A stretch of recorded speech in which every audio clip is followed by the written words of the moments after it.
What is it like being a Jamaican in Portugal? Hi, I'm Xavier Murphy, the founder of Jamaicans.com.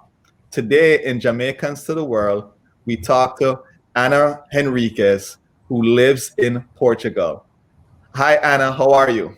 Hi Xavier, how are you doing? I'm doing I'm good. good. I'm Look doing at your good. weather. I'm good. Look at my garden. I love my garden. That's what The makes me weather look happy. the weather looks beautiful there. It looks like it's nice and cool and so. So my first question is, which part of Jamaica you come from? Well, I grew up in Kingston, but I really actually I spent my first 2 years of life and most of my holidays in Morant Bay. So I'm really technically a country girl. And which is why I came here because I spent 20 years in New York City in concrete and I was really missing greenery, missing farm life. So this compared to New York and compare, is really one. I don't want to say 360, 180. It's really a 180, It is, it is, it is. and the It, garden there is beautiful.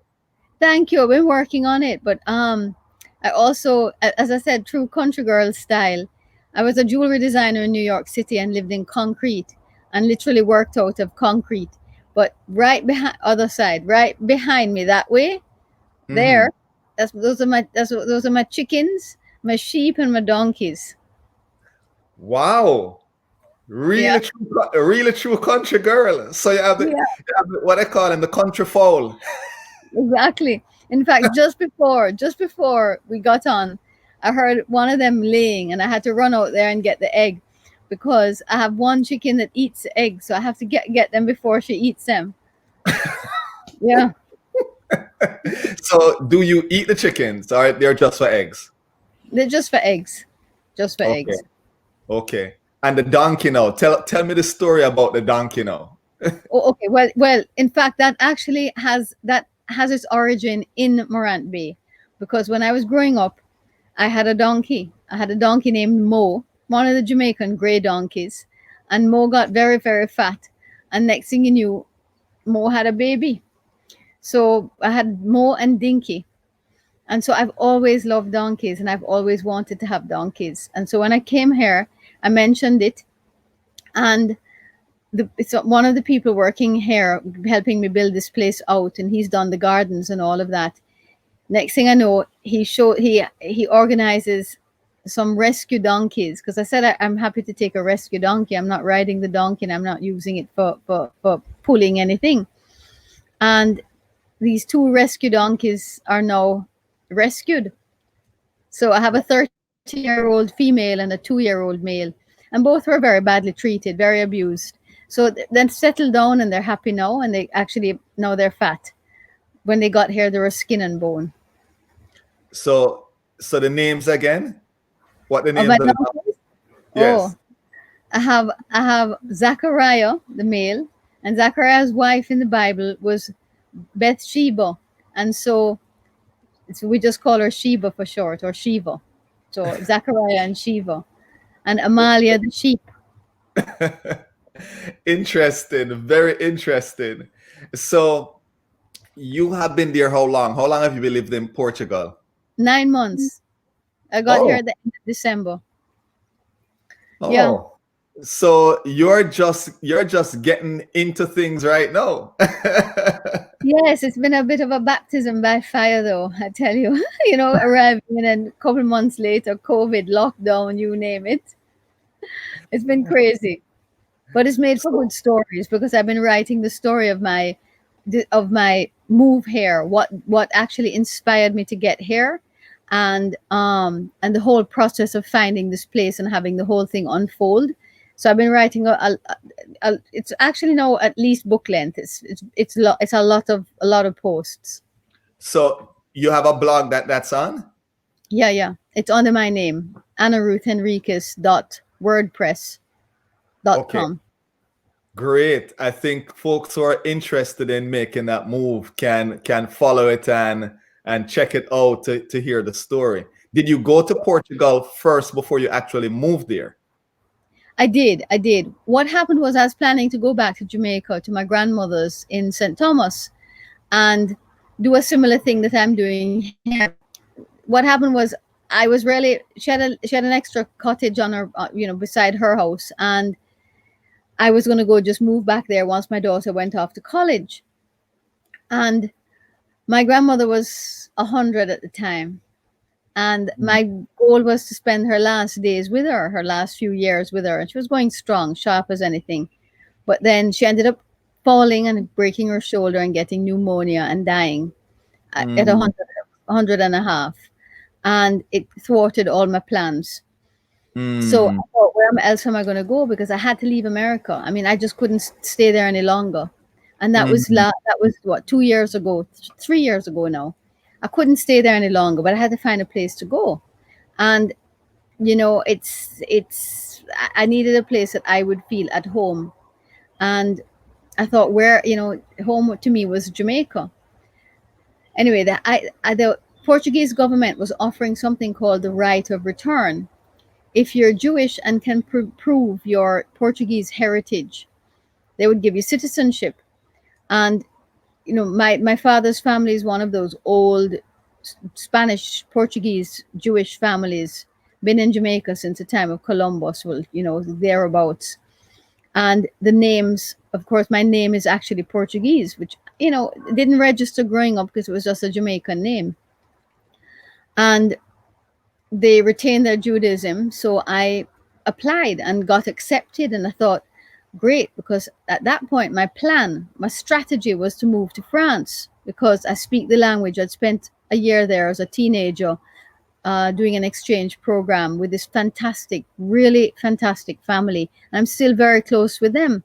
And I wanted to be close to people that I cared about. Anyway, so I thought I'll get EU citizenship and then I'll hightail it over to France. But I thought, okay, they've given me this, they've approved my process. So let me go and at least visit out of just courtesy. And I booked a ticket, got on the plane, and when I landed in Lisbon, the immigration man read my passport, read my name, and he said, "Welcome home." And I was like, "Oh," I said, "Thank you." And he said, "Yes, your name is Portuguese. You must be Portuguese." And I laughed or whatever. And everywhere I went after that, everyone thought I was Portuguese. You look Portuguese, they would tell me, how can you not be Portuguese? I said, well, my family left there in the Inquisition. They were kicked out of Portugal, and it was actually they fled. It was flee or be killed. And so I do have that heritage, but it wasn't that's a long time ago. That's over 400 years. So so that's what really brought me here. I felt such a sense of belonging. It was the people were like Jamaica in the early 70s, gentle, kind, warm, and the way of life was very much Jamaica in the early 70s, slow. People visited, people had time for each other, which was not the US, certainly not my experience of the US. amazing, amazing story. A lot of people don't know about the rich Jewish heritage that Jamaica had. Earlier this year, when I went, I visited in Kingston the temple that's downtown. The Uh, only one, the only one. the only one, yes. and folks don't realize. I don't think a lot of folks realize that there's a line of Jews and so on. So, kind of a question out of the blue there. So, are you related to Sean Paul? Yeah, yeah. Um, Oh. well, the thing is, I have not seen him since he was little in his mom's house. He and his brother running around playing. I mean, when I say see him, I haven't seen him live. Of course, he's all over the screen, and I hear his music everywhere I go. Especially in Europe, they love his music. In the US, not so much. Um, Not that they don't love it, but it's that he's just not. I don't think he's getting quite the exposure that he should get there. Um, but here, everywhere, I hear him. But it's interesting the Jewish history too, because um, so many Jamaicans have Jewish heritage, Jewish blood, Jewish genes. It's not funny. And even in the names, you go through the Jamaican telephone book and it's packed with Portuguese names. And we know we're not conscious of it because we're Jamaican. We've been Jamaican forever. It's funny. So I did my Ancestry DNA years ago, and in fact, today is a Jewish holiday, right? It It is is. a It's Jewish Yom holiday. Kippur. Yeah. Yes, yes, yes. It's The Yom most the most significant. It's the Day Yes. of Atonement when we're So supposed to really think about all of our sins. yes, and it's funny. So my ancestry comes back, and it says 1% Jewish. So my kids tease me and laugh at me, and they say, like today, my kids are like, "Daddy, today is your holiday. It's your holiday. You're 1% Jewish. You should be celebrating this holiday," and they joke about it. But you're absolutely correct. There is, they say out of many one. There is so many different, just different blood that's from different places that are running in our bodies, and that's just amazing, for us Yeah, that we yeah. can look at this and say, hey, let me try and discover this here. Let me try and discover this here. And one of these days I'll tell everyone my journey in terms of my African DNA testing, which is kind of different, but it allows you to say, here are my people. I could definitely say, here are my people in Africa, and that's another day. Today it's about your story. Well, that's my story too, though. That's my story too. I have a whole heap of Nigerian, Yeah. Sierra Leone. I mean, I have it too, and I And also have North Africa, plenty yeah, North Africa from the Jewish side, not from my mother's side, which was the post-slave, well, which was the slave heritage, okay. whereas the So North African was a Jewish heritage. I Yeah. see. I My see. father's a genealogist, so I'm imbued with all this information. Oh, that's Yeah. amazing. That is Yeah. amazing. I've been doing it on my own, and it's, as I said, very interesting. Okay, I'll say for the past 2 months, once a week, I'm getting through Ancestry now. Someone will say, I'm your cousin. Let's see if we could figure this out, and it's an interesting area, and I'm going to probably take it on in a different series and kind of take a look at that, because it's amazing stuff. Amazing stuff. I found a cousin. A cousin found me, and he's from Bangladesh, and Whoa. his dad is Jamaican, and apparently my cousin. But we're trying to figure out. He doesn't know the dad, so that's a Wow. story in itself. Wow. Wow. Yes, That's amazing. Yeah. yeah, How yeah. interesting. hmm So, what do you love? And I think you kind of mentioned it, but what do you love about Portugal? Well, it's a collective. I mean, I love the people. I find the people very. I find them people I like to be around. As I said, there's a certain gentle quality. They're very matter of fact. They're very straightforward. They're uncomplicated, and I mean, I'm saying this as a whole, and very down to earth people. And I also love the landscape. But also, one of the things I love, probably one of the real draws for me, coming from an island, is that Portugal has more coastline than you can imagine. It has 1,100 miles of coastline.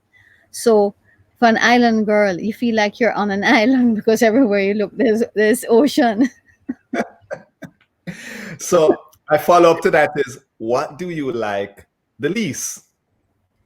Um, Truthfully, let's see.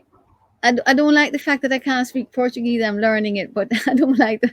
I feel very, I feel very debilitated, And the Mhm. problem I've realized is that most English speaking nations really are not very adept at languages, at multiple languages, unlike every other culture.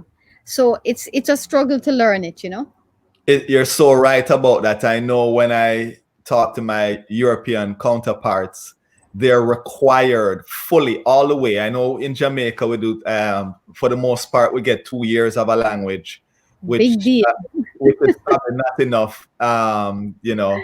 And in Europe, I know it's almost a requirement that you're going to study a language all the way through your high school years, as we may call it. Yeah, that's I get that. And then well, the other part too is a tongue. English does not have complicated muscular action in the tongue. We have lots of discussions about these among in the world here, you know, because there are a lot of people from all over. And the English tongue, especially the Jamaican, which is quite flat, even though we have intonations, is coming not coming from the tongue. Um, so we can't pronounce the things properly. So, you know, we don't. They look at us like we're. I mean, they look at me like, "What are you saying?" Well, that leads me to another question. So, when everybody has had this experience, if you live abroad, and they find out you're Jamaican, and tell me the funniest experience you have had, or it could be a serious one too, but an experience you have had when they find out you're Jamaican and something else typically comes after. Well, the truth of it, I haven't had too much of that here, because this is a country that is really it has so much coastal area. People here tend to be travelers, and you remember all the greatest navigation came out of Portugal. So people here have relatives all over the world. So they think I'm Portuguese, and they think nothing of the fact that, you know, I'm Jamaican, yeah, right, but I'm Portuguese. So in other words, in their heads, it's not a surprise, because I think that I'm kind of compartmentalized as of because I look Portuguese and have a Portuguese name, that, oh, just another of our immigrant stories. Mm, Unlike the US, where they'd ask me, they didn't know where I was from, and I'd say, listen, just close your eyes and listen to me. Oh, you're Caribbean, Jamaican, but you don't look Jamaican, you know, the usual. So mm, I said, well, as I guess you're eliminating all African Americans from being American then, because if I don't look Jamaican, then you're saying that America's white, and therefore black people don't belong, because Jamaica therefore is black, and white or whitish looking people don't really belong either. So we get into these discussions. deep, deep, deep discussions. Well, it's just What? reflective. Think. You have to think. You know, Yes, yeah. The new world is mixed. yes, and I think some countries, people say America especially, loves to put people in boxes, and if they Absolutely. can't put you in a box, then it becomes an issue. Of course. Of course. They insist So on it. I will move on to food Yes. and Of course. Portuguese food. I'm going to That's- talk about Portuguese food first. No, no, I know, no. I mean, I'm saying being Jamaican, because you know Jamaicans live to eat. Um, What's the Portuguese food you absolutely found fantastic? You loved it. You'd recommend it to anyone. well, the truth of it, I've never had fish such good fish as I have had here. It's fresh, straight out of the water. Oh, well, a day at most. But the way they grill it, it's to perfection. It is never overcooked. It is only seasoned with a little bit of salt and olive oil, and and a piece of lemon, maybe sometimes garlic, but that's it. And I cannot describe how good it is. And it's grilled, and they serve Mm. it with just boiled potatoes and boiled vegetables, which, you know, they're basically just fillers, but the fish is unreal. What's the um name of the fish? well, any kind, I mean, any kind. And when you arrive at any restaurant, and we're talking inexpensive too, because they're fishing off the coast, right off the coast, where all the villages and towns on the coast, the fish. And when they bring in the catch, you know, it's extensive. And they Mm, also, of course, probably have what the farm raised, etc. But there's a lot of fresh fish here. But the thing is that I am a little bit tired of it because I there's not a lot of variety in the food here, not a lot. mhm, So, mm.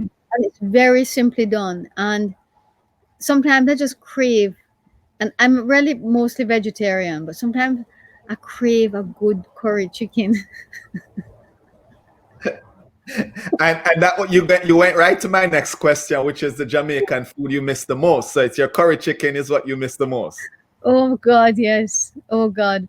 And even when I go to Jamaica, if I'm staying with people or I'm visiting friends and nobody's serving curry chicken, I have to go get my fix from Island Grill.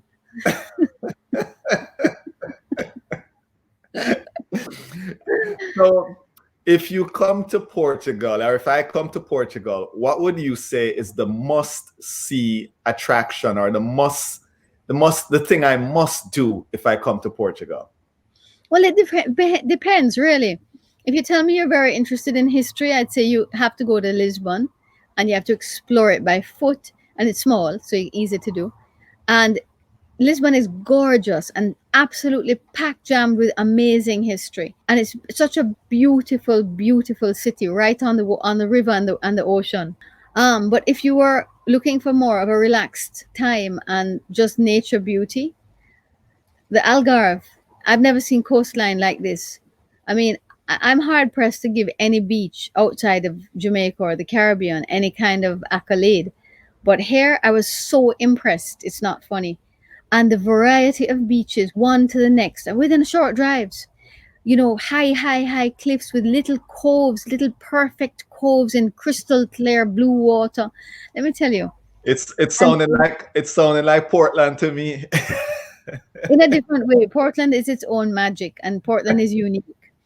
But they have these beautiful little wooden staircases leading down to the beach.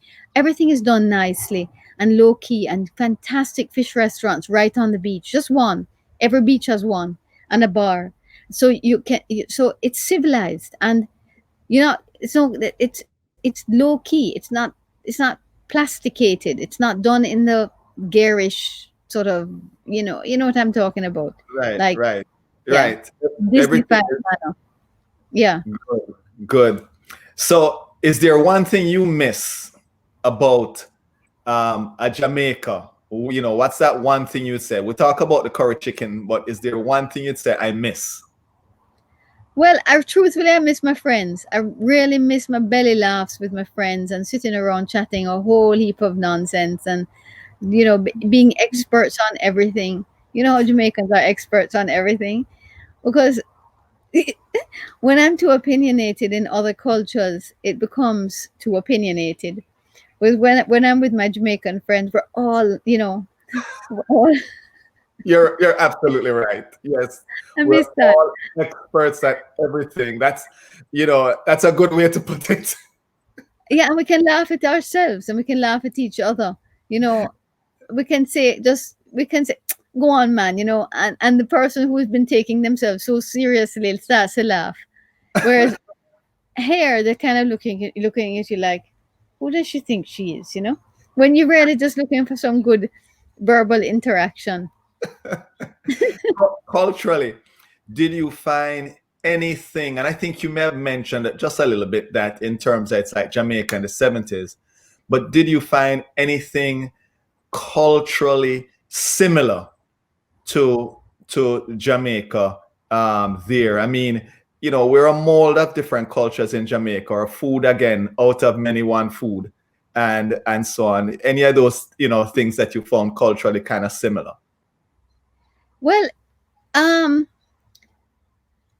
I'm is I don't have as much exposure to Portuguese families and as I would like at this moment. But Okay. Okay. the ones I've met are just like Jamaicans. They welcome you into their home. They have to feed you. They have to give you something to drink. They're very, very warm and embracing. That is not the U.S. That's not Northern Europe. It's not Japan. I lived in Japan for 5 years. It's not England. It's Portuguese and it's Jamaican. And Mm, that level of hospitality that just goes just goes beyond, and it's hospitality from the heart. It's not hospitality with impressing anyone with fancy what have yous. It's just the warmth and the genuine embrace that that is very Jamaican here. That's It's nice. like peace. That's very nice. So, listen, thank you again for spending some time with us, telling us your story. My final question is this one. What advice would you offer to a Jamaican who is thinking of moving to Portugal? Well, it depends on the Jamaican too. Some of my loud country, fellow countrymen, I say, no, you cannot play loud music here. People respect other people's ears. They'd have to find maybe a couple acres of land way out there to No, before they could. no, put on the headphones. Put on the headphones. No, but the thing is, it really truthfully depends. I mean, on what they're looking for, because every experience is so different. But yeah, I would just say, anyone willing to move to another country tends to be more open, and keep that openness, and but also trust your intuition with people. That's it. Yeah. And again, thank you for joining us. Thank you for telling your story. And we will be sure, anybody who is watching this, we need to get Anna some curry chicken. Because I that have is what chicken, she's missing here in Portugal. and no, and if listen, you could say, I have chickens and I have my Jamaican curry powder. I just oh, you can't give them do? chickens. Yes, Okay. I Okay. can't give my chickens. So if you could give us your blog again, so that if folks wanted to check out your journey as you write it, what's the blog again? It's Anna Ruth Ruth Henriques .wordpress.com. If they Okay. just type in my name and type in blog, it should pop up. And then the other thing that maybe if they want to look up too is what I'm building out here. This retreat is called Golden Web. So they can, if they type in Golden Web Retreat, then my Instagram account comes up, and my the website comes up, and so it shows what I'm doing, and by early next year everything will be open and up and running. Good. Good. Well, I know where I'm going to be coming in Portugal if I make the visit, and Great. and I will bring some extra curry powder for you. Thank And you. again, thank you for joining us, and you take care. Blessings to you and your family. And again, thanks for joining us. And to you and yours. And since you are, this is for your children's sake as well. May you be inscribed in the book of life. That's what you say at this time of year. Okay, I will let them know. This is your Jewish heritage. May you be inscribed in the book of life. And take care. Show us some love now. Hit that like button, subscribe to our channel, and hit that notification bell. That way you don't miss a video.